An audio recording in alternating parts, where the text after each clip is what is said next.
blinked in the blackness, waiting for her eyes to refocus, and when they did, she saw the shape of Lanny hopping toward her, pulling her heels off as she came.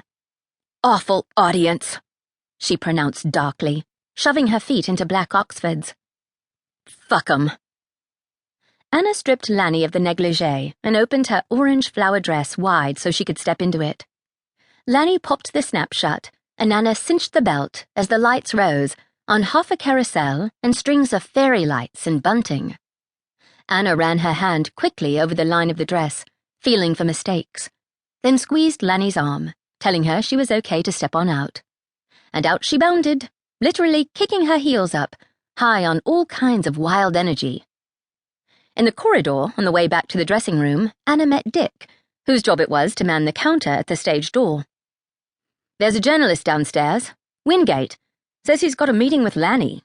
Interview? I told him he'd need to hang around till 5. "Okay," Anna told him. "I'll warn her." "And Cassidy called again." "Cassidy?" "American guy. 3rd time this week. Is she seeing someone?"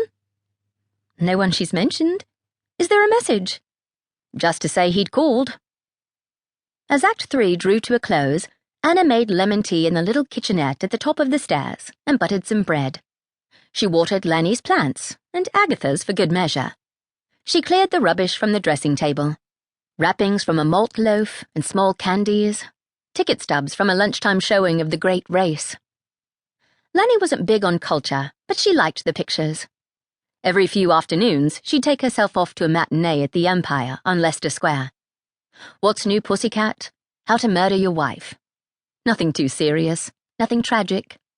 Anna had tried to persuade her to go and see The Hill, but Lanny had laughed in her face. "A film about a bunch of sweaty men trekking over a mound of earth. Seriously? Is that what passes for entertainment with you art school types?" "Art school? I went to Secretarial College in Birmingham." "Yeah, but you have the whole black stockings, polo neck, ponytail thing going on. You're just missing a beret and a pack of French cigarettes." "You're calling me a sude." "I'm not. It's a look. I'm fine with it." "Lanny, I am not a sude." "No, I get that. Just because it walks like a sude and talks like a sude." Anna smiled at the memory of this derision. For in truth, she was rather pleased with the art school reference. Then she set to sweeping magazines, knickers, and old socks off the chaise longue. Lanny was back in her dressing room by 10 to 5. So anxious was she to get out of costume that she tried to pull her jacket off without unbuttoning it first. Anna took her by the shoulders and sat her down, then she unbuttoned and unzipped the woman as if she were a child. She hung the costume on the rail and found Lanny a pair of jeans and a shirt, which she'd thrown into the corner of the dressing room a week earlier. "The jeans don't fit," Lanny told her. "Would you like a skirt?" "I'd like to not be so fucking cold all the time. This country just makes me want to eat. All I could hear through my final speech was hack, sniff, cough." "British audiences sniff when it's cold." Anna's eyes searched the dressing room for whatever Lanny had worn into work that day. She found it under the makeup table, a green silk dress lying in a creased heap. Anna shook out the expensive rag and handed it over. "You know you have an appointment at 5? "Do I? Who with?" "Some journalist. He's been downstairs for hours." Lanny pulled on a pair of heels and sat at the dressing table to drink her tea. "Would you hang around for a bit?" "For the interview?" "Yeah.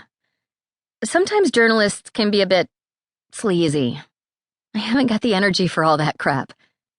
"Of course. Also, someone called Cassidy called." Lanny nodded. "Did he leave a message?" "Just that he called." "Okay," Lanny said. "Okay." Anna showed James Wingate up the many flights of stairs. He was in his 50s, Anna thought, with a gaunt, handsome face. He wore a slim-fitting navy suit with a turquoise silk tie and smelled of cigarettes. Wingate started talking before he was even in the room. "Miss Green, thank you so much for seeing me between performances." Lanny, who had arranged herself modestly on the chaise longue, legs covered by a lap blanket,